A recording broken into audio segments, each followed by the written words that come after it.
ओम नमो भगवते वासुदेवाय। जय श्री कृष्ण। नमस्कार दोस्तों, आज मैं आपको बृहस्पतिवार की व्रत कथा सुना रहा हूँ। बृहस्पतिवार का व्रत करने और व्रत कथा सुनने से स्त्री पुरुषों की सभी मनोकामनाएं पूरी होती हैं।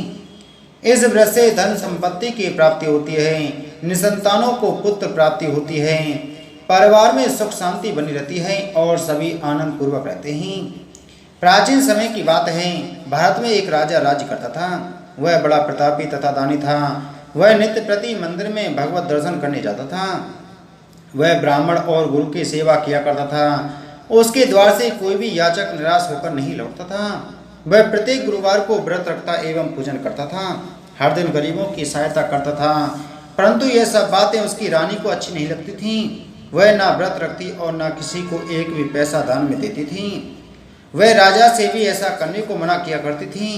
एक समय की बात है कि राजा शिकार खेलने वन को चली गई। घर पर रानी और दासी थी। उस समय गुरु बृहस्पति साधु का रूप धारण कर राजा के दरवाजे पर भिक्षा मांगने आई। साधु ने रानी से भिक्षा मांगी तो वह कहने लगी, हे साधु महाराज, मैं इस दान और पुण्य से तंग आ गई हूँ। इस कार्य के लिए तो मेरे पतिदेव ही बहुत हैं। अब आप ऐसी कृपा करें कि सारा धन नष्ट हो जाए तथा मैं आराम से रह सकूं। साधु रूपी बृहस्पति देव ने कहा, हे देवी, तुम बड़ी विचित्र हो। संतान और धन से कोई दुखी नहीं होता है, इसको सभी चाहते हैं। पापी भी पुत्र और धन की इच्छा करता है। अगर तुम्हारे पास धन अधिक है तो तुम भूखे मनुष्यों को भोजन कराओ, प्याऊ लगवाओ, ब्राह्मणों को दान दो, धर्मशाला बनवाओ, कुआं, तालाब, बावड़ी आदि, बाग बगीचे आदि का निर्माण करवाओ तथा निर्धनों की कुंवारी कन्याओं का विवाह कराओ, साथ ही यज्ञ आदि करो। इस प्रकार के कर्मों से आपके कुल का और आपका नाम परलोक में भी सार्थक होगा एवं तुम्हें भी स्वर्ग की प्राप्ति होगी। परंतु रानी साधु की इन बातों से खुश नहीं हुई। उसने कहा, हे साधु महाराज, मुझे ऐसे धन की आवश्यकता नहीं जिसको मैं अन्य लोगों को दान देती फिरूं तथा जिसको रखने और संभालने में ही मेरा सारा समय नष्ट हो जाए। साधु ने कही, हे देवी, यदि तुम्हारी ऐसी ही इच्छा है तो जैसा मैं तुम्हें बताता हूँ तुम वैसा ही करना। बृहस्पतिवार के दिन घर आंगन को गोबर से लीपना, अपने केशों को पीली मिट्टी से धोना, केशों को धोते समय स्नान करना, राजा से कहना वह हजामत करवाए, भोजन में मांस मदिरा खाना, कपड़े धोबी के यहाँ धुलने देना। इस प्रकार 7 बृहस्पतिवार करने से तुम्हारा सारा धन नष्ट हो जाएगा। यह कहकर साधु महाराज रूपी बृहस्पति देव अंतर्ध्यान हो गई। रानी ने साधु के कहने अनुसार 7 बृहस्पतिवार तक वैसा ही करने का विचार किया।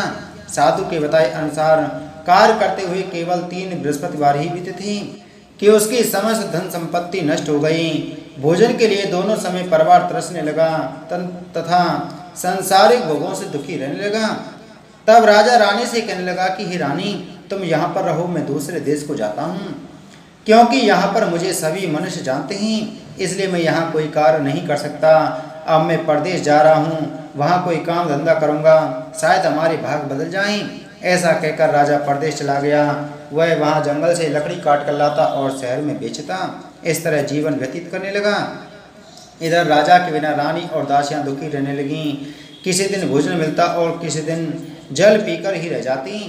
एक समय रानी और दासियों को 7 दिन बिना भोजन के व्यतीत करने पड़े।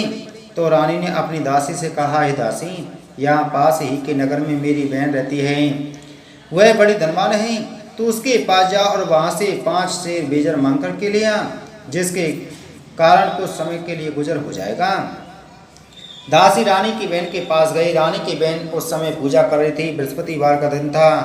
दासी ने रानी की बहन से कहा, हे रानी, मुझे आपकी बहन ने भेजा है, मुझे 5 शेर बेजर दे दो। दासी ने यह बात अनेक बार कही, परंतु रानी की बहन ने कोई उत्तर नहीं दिया, क्योंकि वह उस समय बृहस्पतिवार की कथा सुन रही थी। जब दासी को रानी की बहन से कोई उत्तर नहीं मिला तो वह बहुत दुखी हुई। उसे क्रोध भी आया। वह लौटकर रानी से बोली, ही रानी, आपकी बहन बहुत ही घमंडी है, वह छोटे लोगों से बात भी नहीं करती। मैंने उससे कहा तो उसने कोई उत्तर नहीं दिया, मैं वापस चली आई। रानी बोली, हे दासी, इसमें उसका कोई दोष नहीं है। जब बुरे दिन आते हैं तब कोई सहारा नहीं देता। अच्छे बुरे का पता विपत्ति में ही लगता है। जो ईश्वर की इच्छा होगी वही होगा। यह सब हमारे भाग्य का दोष है। उधर रानी की बहन ने सोचा कि मेरी बहन की दासी आई थी, परंतु मैं उससे नहीं बोली।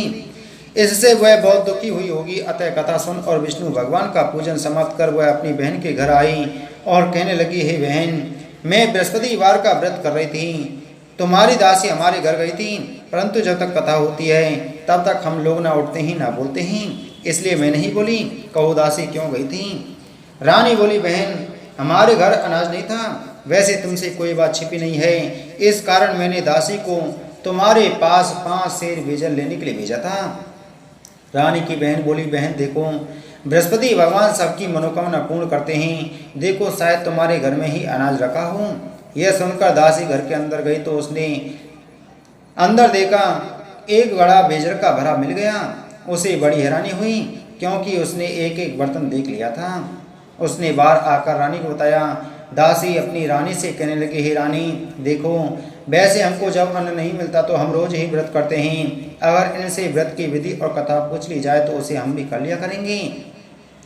दासी के कहने पर रानी ने अपनी बहन से बृहस्पति व्रत के बारे में पूछा। उसकी बहन ने बताया, हे रानी बहन, बृहस्पतिवार को सूर्योदय से पूर्व उठकर स्नान करके बृहस्पतिवार का व्रत करना चाहिए, लेकिन उस दिन सिर नहीं धोना चाहिए। बृहस्पतिवार के व्रत में चने की दाल और मुनक्कों से विष्णु भगवान का केले के वृक्ष की जड़ में पूजन करें तथा दीप जलावें। उस दिन एक ही समय भोजन करें, भोजन पीले खाद्य पदार्थ का करें तथा कथा सुने। इस प्रकार करने से गुरु भगवान प्रसन्न होते हैं, अन्न पुत्र धन देते हैं, मनोकामना पूर्ण करते हैं। इस तरह व्रत और पूजन की विधि बताकर रानी की बहन अपने घर लौट गई। दासी और रानी ने दोनों ने निश्चय किया कि वे बृहस्पति भगवान का पूजन जरूर करेंगी। 7 दिन बाद जब बृहस्पतिवार आया तो उन्होंने व्रत रखा।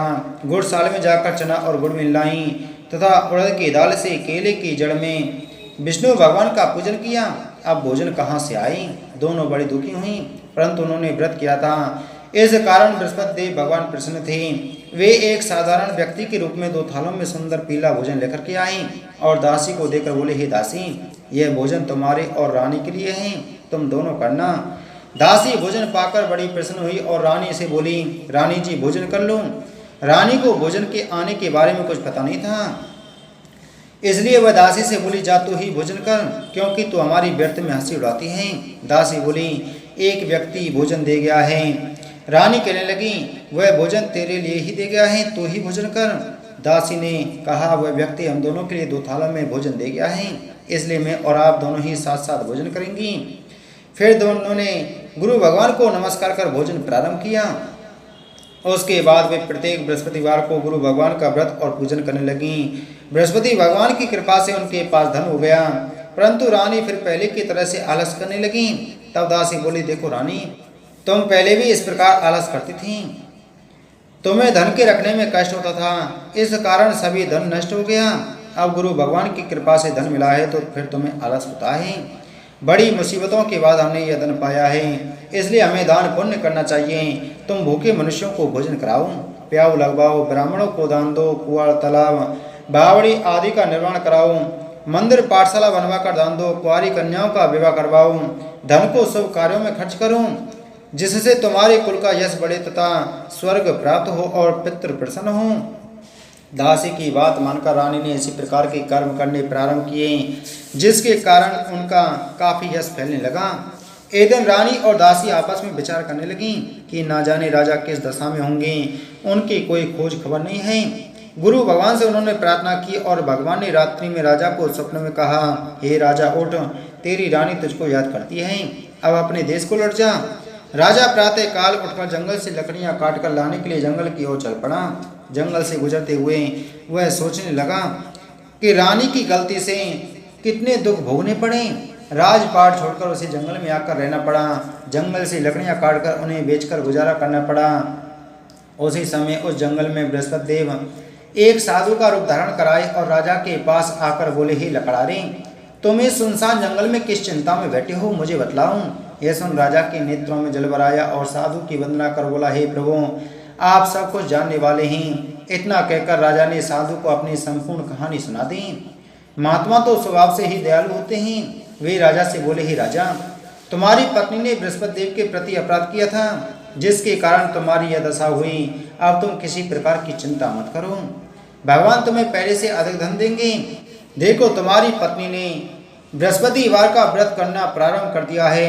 अब तुम भी बृहस्पतिवार का व्रत करके चने की दाल व गुड़ जल के लोटे में डालकर केले का पूजन करो, फिर कथा कहो या सुनो। भगवान तुम्हारी सब मनोकामनाओं को पूर्ण करेंगे। साधु को प्रसन्न देखकर राजा बोला, हे प्रभु, मुझे लकड़ी बेचकर इतना पैसा भी नहीं बचता जिससे भोजन करने के उपरांत कुछ बचा सकूं। मैंने रात्रि में अपनी रानी को व्याकुल देखा है। मेरे पास कोई साधन नहीं जिससे समाचार जान सकूं। फिर मैं बृहस्पति देव की कौन सी कहानी कहूँ या सुनूं? मुझको तो कुछ भी मालूम नहीं है। साधु ने कहा, हे राजा, तुम किसी बात की चिंता मत करो। बृहस्पतिवार के दिन तुम रोजाना की तरह लकड़ियां लेकर शहर में जाओ।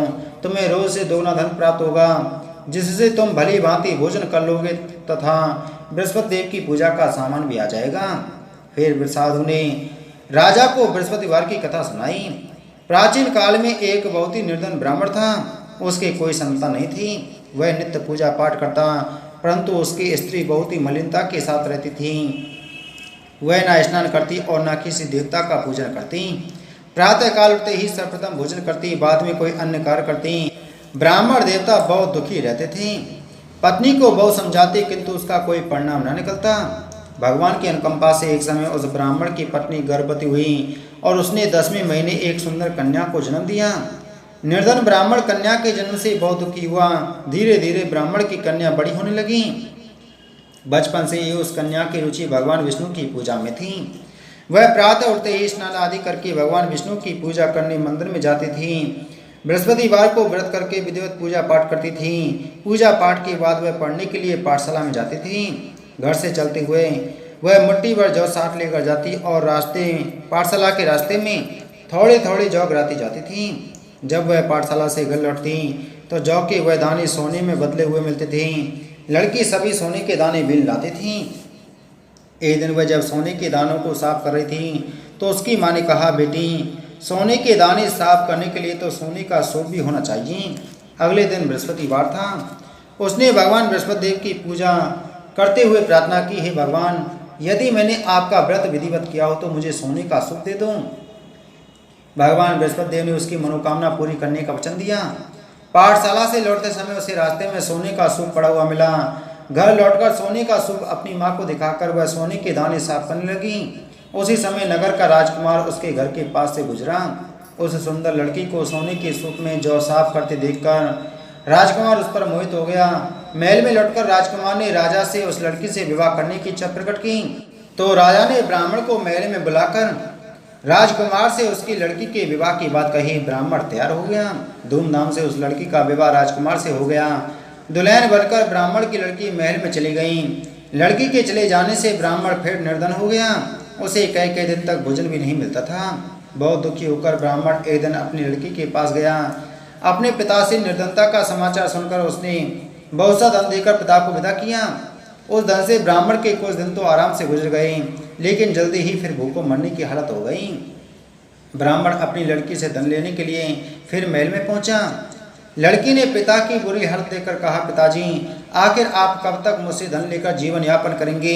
आप कोई ऐसा उपाय क्यों नहीं करते जिससे आपका घर धन संपत्ति से बढ़ जाए? ब्राह्मण ने कहा, मैंने तेरी माँ को बहुत समझा लिया, पर उसकी समझ में कुछ नहीं आता। उसका फोड़पन नष्ट हो जाए तो घर की निर्धनता भी दूर हो जाए। तब कुछ सोचकर लड़की ने पिता से कहा, पिताजी, आप कुछ दिनों के लिए माँ को मेरे पास छोड़ जाओ। ब्राह्मण अपनी पत्नी को लड़की के पास महल में छोड़ाया। लड़की ने अपनी माँ से कहा, माँ, तुम कल प्रातः उठकर स्नान आदि करके भगवान बृहस्पति देव विष्णु जी की पूजा अवश्य करना। पूजा करने से तुम्हारी निर्धनता अवश्य दूर हो जाएगी। लेकिन उसकी माँ ने उसकी कोई बात नहीं मानी। तब क्रोधित होकर लड़की ने अपनी माँ को एक कक्ष में बंद कर दिया। सूर्योदय के समय माँ को उठाकर जबरदस्ती उसे स्नान कराया और फिर मंदिर में ले जाकर भगवान बृहस्पति देव की पूजा कराई। कुछ दिनों तक ऐसा करने से माँ की बुद्धि में परिवर्तन हुआ और वह स्वयं बृहस्पतिवार का व्रत रखने लगी। उसके व्रत रखने से ब्राह्मण के घर में भगवान विष्णु की अनुकंपा से धन की वर्षा होने लगी। दोनों पति पत्नी धन संपत्ति पाकर आनंद पूर्वक जीवन यापन करते हुए विष्णु धाम को चले गए। लकड़हारा बने राजा ने उन साधु से भगवान बृहस्पति देव की यह कथा सुनकर बृहस्पतिवार का व्रत करके भगवान विष्णु की पूजा की। उस दिन से उसके सभी कलेश दूर हो गए। लेकिन अगले बृहस्पतिवार को कामकाज में अधिक व्यस्त रहने के कारण उसने भगवान बृहस्पति देव का व्रत नहीं किया। भगवान बृहस्पति देव लकड़हारे से क्रोधित हो गए और उसे भूल की सजा दी। उस दिन नगर के राजा ने नगर में घोषणा करके सबको सूचित किया कि प्रत्येक नागरिक मेरे महल में भोजन करने आए। जो नहीं आएगा उसे अपराधी मानकर भारी दंड दिया जाएगा। लकड़हारा बने राजा ने उस नगर के राजा की घोषणा तो सुनी, लेकिन जंगल से लकड़ी काट कर लाने और उन्हें बेचने में देर हो जाने के कारण वह समय पर महल में भोजन करने नहीं जा सका। अतः राजा के सैनिक लकड़हारे को पकड़कर महल में ले गए। राजा ने उसे महल के एक कक्ष में बैठाकर भोजन कराया। उस कक्ष में एक खूंटी पर रानी का सोने का हार लटका हुआ था। लकड़हारा अकेला उस कक्ष में भोजन कर रहा था। तभी उसने एक आश्चर्यजनक घटना घटती देखी। देखते ही देखते वह खूंटी हार को निकल गई। थोड़ी देर के बाद राजा ने हार को गायब देखा तो लकड़हारे को कारावास में डलवा दिया। लकड़हारा मनी मन अपने भाग्य को कोसने लगा। तभी उसे जंगल में मिले साधु का स्मरण आया। थोड़ी देर में भगवान बृहस्पति देव सन्यासी के रूप में उसके सामने प्रकट हुए और लकड़हारे से कहा, हे लकड़हारे, तूने भगवान बृहस्पति देव की पूजा नहीं की, इसी कारण तुम्हें यह कष्ट हुआ है। लेकिन अब तुम चिंता मत करो। बृहस्पतिवार के दिन कारागार के दरवाजे पर तुम्हें कुछ पैसे पड़े हुए मिलेंगे। उन पैसों से भगवान बृहस्पति देव का व्रत करके उनकी पूजा करोगे तो तुम्हारे सब दुख नष्ट हो जाएंगे। बृहस्पतिवार के दिन दरवाजे पर पड़े मिले पैसों से चने और गुड़ मंगाकर लकड़हारे ने बृहस्पतिवार की कथा सुनी तो भगवान बृहस्पति देव ने प्रसन्न होकर उस नगर के राजा को स्वप्न में लकड़हारे को कारागार से मुक्त करने को कहा। सुबह राजा ने अपने कक्ष में आकर देखा तो खूंटी पर रानी का हार टंगा हुआ था। राजा ने लकड़हारे को मुक्त कर दिया और उसे धन और आभूषण देकर विदा किया। लकड़हारा बना राजा उस नगर से चलकर अपने नगर में पहुंचा तो उस नगर में कुएं, धर्मशाला, बाग बगीचे देखकर बहुत प्रसन्न हुआ। राजा ने किसी से पूछा, ये कुएं, धर्मशाला किसने बनवाई हैं? सबने उसे बताया कि ये सब रानी और उसकी दासी ने बनवाए हैं। राजा महल में पहुंचा तो रानी ने उसका भव्य स्वागत किया।